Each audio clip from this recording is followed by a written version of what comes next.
residential tech talk vendor, lighting specialist, residential tech All right, we are back on the Residential Tech Talks podcast, and if anything, this podcast is proof that in the late summer, early fall, that you can still get a New York Mets fan and Philadelphia Phillies fan together, and they can be cordial. We'll get along. Right? Maybe that's why we're doing this over video. I don't know, but Mr. Yeah.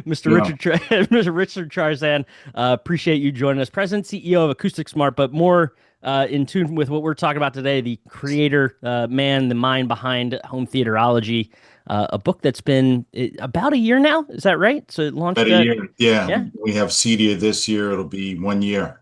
So, That's yeah. incredible. It's a good milestone. But before we dive into all that, I want to just say, how are things with you? We can, we'll leave the Mets perspective out of it. But how are things going with you, and how's business? Business is booming. And I have to say, yeah, I mean, the book has helped quite a lot because it made what we do not a fad anymore. And I think it's helping a lot of the architects and the interior designers around the industry to comprehend that doing a theater is not just a big TV and a couch, and what the differences are and why you need to do a home theater properly and to get that experience, what it takes to all the different steps. So the book not only has 15 different projects on it to get the client excited and the interior designer excited, but also gives them tips on why it's important to do all these things like the audio calibration, the video calibration, with tips from experts in the industry that are dear friends of mine that also are very passionate about home theater. Yeah. And I'm proud to say we probably, I mean, around the United States and all over the world, actually, because we were at ISE and we were selling books there. And then we also met with architects, interior designers, and we've done all sorts of events. We've probably sold over 1,000 books, Wow. and we've given out, because the money from the books that we get from all the integrators around the country doesn't go to me. It actually goes to marketing the book and giving them to architects, interior designers all around the United States to help to promote home theater Yeah. and specify more home theater. So we're creating this chain together, where everybody's sort of grouping together. And some people have called me the home theater evangelist because I'm trying to make sure that home theater stays valid and that uh, we all get rid of the misinterpretation and all the confusion of what Yeah. a home theater should be. So we've given out to architects, interior designers about 450 books. Right. That's awesome. Means, and you can imagine, and that's all over the country. So that's like going, meeting with them, doing all sorts of presentations, doing a CUI credit, Mhm. to educate them on home theater, and then giving them books, answering questions. So it's been working. What? And from that, I think also I've had dealers tell me that they've had the book and Yeah. it created sales for them, because if they have a client on the hook, who wants to do a theater, uh, what better way than to give them a beautiful book and to also educate them on, all right, if you really want to do a theater, but if you want to do it the right way, Yeah.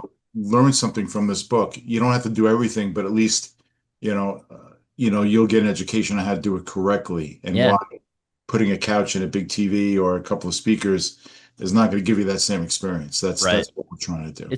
It feels wrong to classify this as a textbook, but like truthfully, that's kind of what it can become, right? Within that architect space, to educate them around what, it.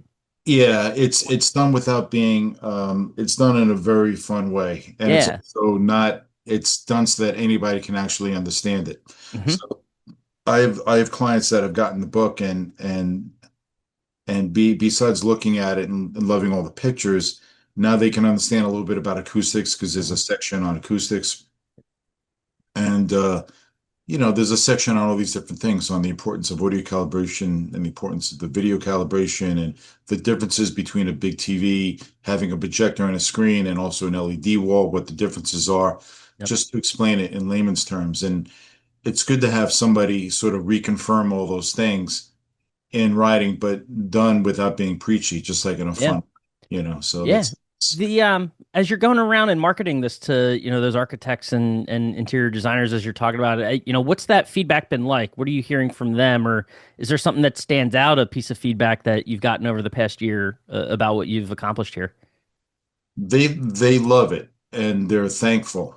And you know, it's very hard to break that mold because they come from taking every theater and making it into a living room, another living room, you know.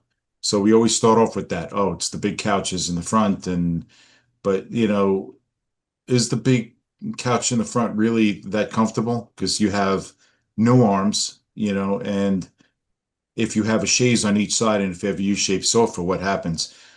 The first thing somebody does is go for the left hand and the right hand where those chaises are, and then the person in the middle feels like they're the odd man out, feel like they're being punished. So I always question that. Some people love it, and what we do is when we have clients that want couches, because we also make our own furniture, we've been making furniture for 30 years.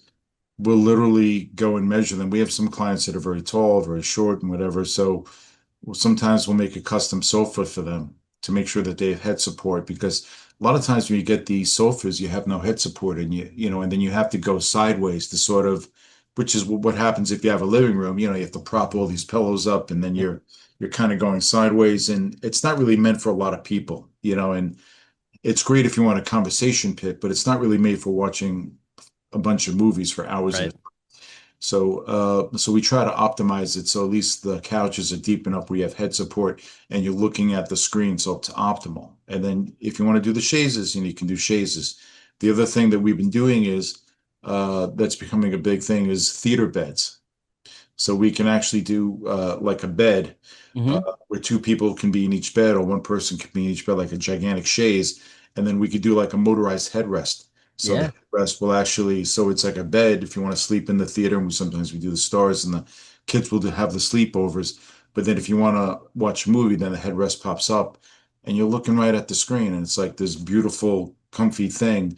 And that's starting to be more popular than the couches, it seems like. No, that's interesting. It's really cool to be able to, in your words, kind of talk to them in a way that isn't over their heads or anything, or even like speaking down to like you're getting on their level and being able to educate, but in a way that they, resonate with, right? And Yeah. that's something too where I feel like even just in accomplishing that, that's like a lesson to the integrators that are looking at this book as well, because so if you're able to sell an architect or designer in that way, you got to talk the same way to that client too, right? Yeah. Like I always say, it's not about selling. I'm not in the selling business. It's Yeah. about, finding whatever needs that they may have and then trying to find a solution. Yep. And I didn't come up with the theater beds, the clients come up with the theater beds and they're like, this is great, but then the one thing with the theater beds is you have to be able to hop on the bed because it's a bed. And with the chair, you just kind of walk up to it and it's nice. Yeah. And this is like you literally, it's a bed, so you will have to hop on it. Uh, whatever. But it's people love it, so it's whatever they want. We had one person actually want a bed, like a real Yeah. bed in a theater, that converted from a theater seat into a bed. And we did like a special motorized mechanism where it looked like a couch, and then the bed but actually, it's hard to explain, but the actual chair separates with a special mechanism. Then the bed rises up, Interesting. and, and then you put away the pillows, and you have an actual real bed. Hmm. It's something that we just started doing too. We don't really advertise it, but for those people who want like an extra bedroom, they want to put into the theater and they want to sleep under the stars Yeah. and cool place. It's we've done things like again, it's like a solution, so you Yeah. have to be Yeah. able to think outside the box and say, what can we do? Because Well, and every that client's different. right, and that's this space, and I think what's so unique and exciting about it to me is that it isn't cookie cutter, right? Every client, especially when you're talking about the level of client that you start to deal with at the higher end of this channel, you're doing something unique for each of them all the time. So it's the home People have theater, tried. I tell you, yeah, man, people have tried. I know my friend Theo did it. Even we have pre-designed theaters. We have like eight of right, them. I can't remember the last time I sold a pre-designed theater because everybody kind of wants their own thing. Hmm. Whether it's something from Pinterest or something that they saw that they liked from our catalog. I don't like recreating the same thing. So we usually try to, if they want something that they saw that they liked already from our catalog, but like, well, let's try to mix it up. Let's try to do something different. But also depends on budget. Right.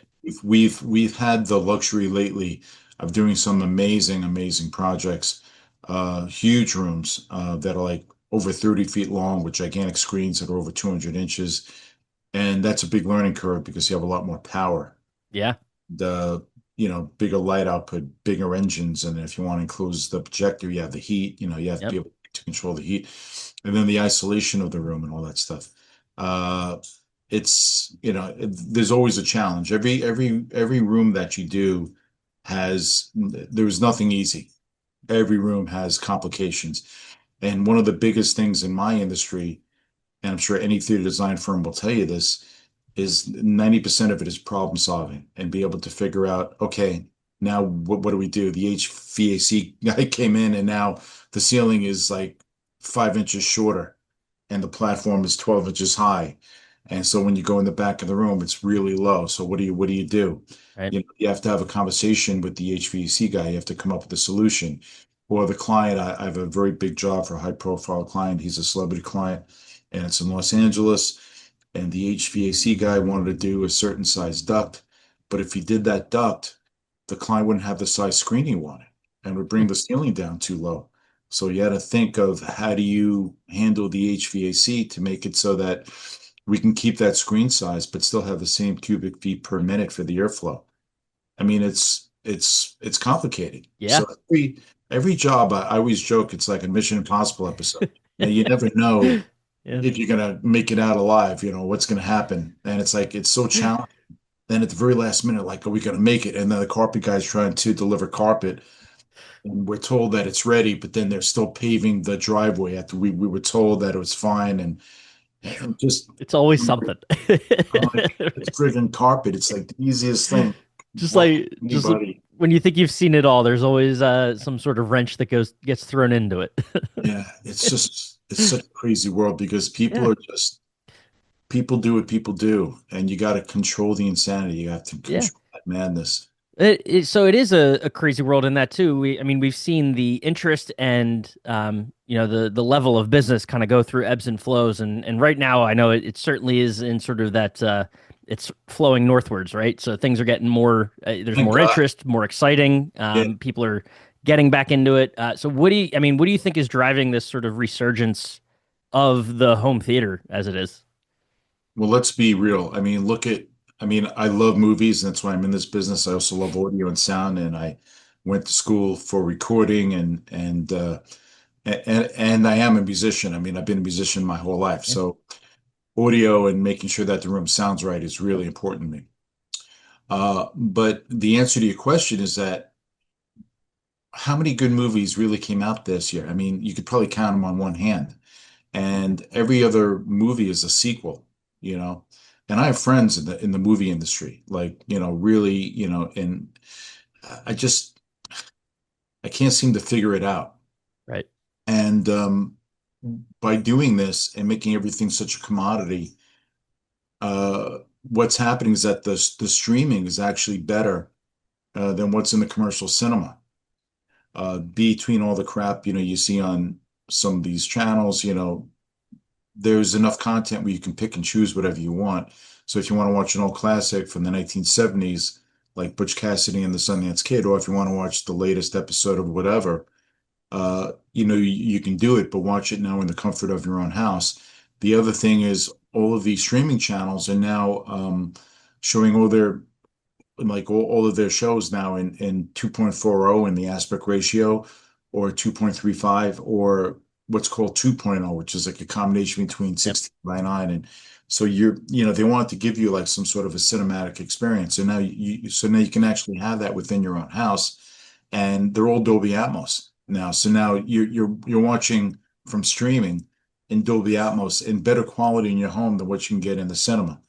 And what's interesting is that when a good movie comes out, and I think the only good movie, and I'm a big fan of Mission Impossible. I saw the last one, and I love Tom Cruise movies. I just thought that was so over the top and so ridiculous that I just thought it lost its mojo. But that Yeah. Formula One movie I thought was excellent. I thought that was the movie of the summer. But I can guarantee you that I'll watch that same movie in my theater and say it's a better experience now Yeah. because my room is optimized, it's tuned properly, the acoustics are right, and it puts you literally there. So if you Right. want to get that same experience, you would have to watch the movie like in IMAX or a really good theater because a lot of theaters, unfortunately, today, they're not really optimal. The projectors aren't great. They're losing so much money that they don't have the funds to do better video and better audio. Right. One of my favorite theaters, uh, there was one in the Meisner Mall. It's called iPick, which is basically like having it's like having a home theater, with high-end food and just Hmm. beautiful place.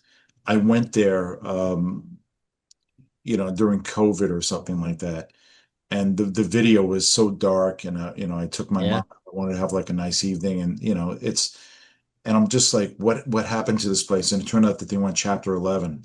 Oh. And it was such a shame because if we can actually convert regular theaters into like a high-end experience, which Hmm. I think some places are now trying to do. I know there's a couple of new chains coming out now that are Yep.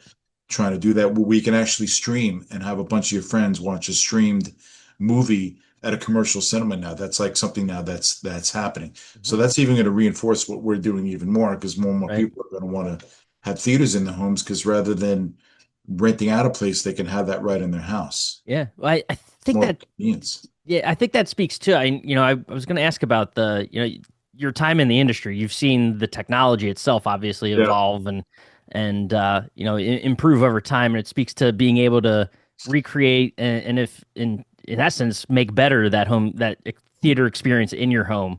If I know it's hard to do, but if you can remove the evolution of the technology, is there anything about this space, the home theater space that you've noticed over the years that has been the biggest change? And it sounds like it might, I mean, streaming, obviously, but is there anything else that sort of stands out to you as this is why it's so much better today than it used to be? Yeah, there's definitely more streaming than people buying Blu-rays. Still people who want to own something in their own collection and they want to actually own it themselves. Um, or still buying Blu-rays, but it's not like what it used to be. Um, but I do see people uh, starting to do like an LED wall, rather than doing a projector on a screen. And there's a time and a place for that, and I think it's getting there. And we've done a couple of them, but the audio is always a challenge on a room like that. Hmm. Uh, but and there's maybe one or two people doing the DCI that really do it right, so that it looks like film. Because if you're watching a video wall and if Yeah. it looks like TV, Yep. then what's the point? I'd rather if I can get a video wall to look like film, which I know like there's two companies that are really doing that, but you have to pay a bundle for it. And then you're getting like a real optimal experience. But the audio is also compromised. So you have to spend a lot more money to get the same experience with just a screen and a projector. And right now, the projectors and screens are getting to be really, really good. Yeah. You're not getting any of the weird effects, from the woven screens. Uh, the light output of the projectors are getting better for less money. Uh, and the in-wall speakers are getting much better. So the performance is getting to be, pretty amazing. Yeah. And so what you're able to get now compared to what you used to be able to get, you can get a much bigger bang for the buck now. Yeah. And then they end up spending more in the interior because they want this to be, um, a room where you go in and it's kind of unexpected. They want to give it a little bit of Willy Wonka. So when you Yeah. open up that door, you're in the chocolate factory and you're in this, you know, space that looks nothing like anything in the house because, you can get away with it, in a theater environment. Yeah. I And mean, it's a great place just to unwind and get away from the criminals of the world. yeah, we've seen some interesting ones, right? That I think back to, I mean, even through the book and everything, like just how personal people make those spaces. Is there any that stand out to you as sort of the most intriguing, or I imagine when you get that personal and trying to do something, it becomes even more of a challenge, right? Because you're trying to hit their likes and match what their expectations are. But is there one project in particular that stands out? Well, I mean, obviously the Lord of the Rings theater was just so crazy to me. And a lot of challenges because he wanted to feel like he was in a castle, like he was Yeah. walking, he was also a big Game of Thrones fan and super, super nice guy. Uh, and then he had like a family crest and all these things, and they had a huge collection. I've never seen anybody have that kind of a collection. And we had the whole back of the theater is like this really cool thing that we created. We have all his stuff like encased with like dragon, uh, like these shells with like little dragons on them, and then we have like claws, hand claws to hold all his swords that he got that were like authentic pieces from Wow. from the movie. Yep. So that was fun. Uh, the Egyptian room, but one of the most challenging ones was the one that we did. I think we call it Symphony of Light in the book. Uh, it's a play on black and white and all these different like lighting to me is so important and so Yeah. elegant. And I tend to I like those more than the theme theaters. And we're really not a theme theater company. We've just, I guess people reach out to us when they want something that's very unusual and we were able to deliver that to them and somebody saw the Egyptian theater and that's kind of how that led to it. But I like the ones that are just simple and have more of like a sophisticated look to it. And the one that we did, the Symphony of Light, even though it was like black and white with like LED Hmm. lighting and everything, it was so challenging because to get the light to glow perfectly and then on the columns and have it continue into the ceiling, I think the amount of panels that we had, like little pieces, because even when you have like the LED lighting that comes down, if you want to do it really inexpensively and not that great, you can paint the inside, but then you see the inside of the lighting and it doesn't look Right. right. So we actually cut like little tiny pieces of fabric and we put into every single you know, lip of where the LEDs are. So when the light is shining against it, it looks perfectly clean and even. Hmm. And those little pieces, there were like 100 of those. And he Oh knows man. like, and the client was like, "What's taking so long?" I'm like, "You have like 300 pieces of like, panels and treatments, and it's like a jigsaw puzzle. And then some of these pieces are like an eighth of an inch thick, and they're really thin." If you enjoyed this episode of the Residential Tech Talks podcast, please subscribe to us on the platform you're listening on. Also, be sure to follow Residential Tech Today on social media and subscribe to our YouTube channel. Residential Tech Talk, lighting specialist to Residential Tech Talk. Home automation, smart device, home or smart house.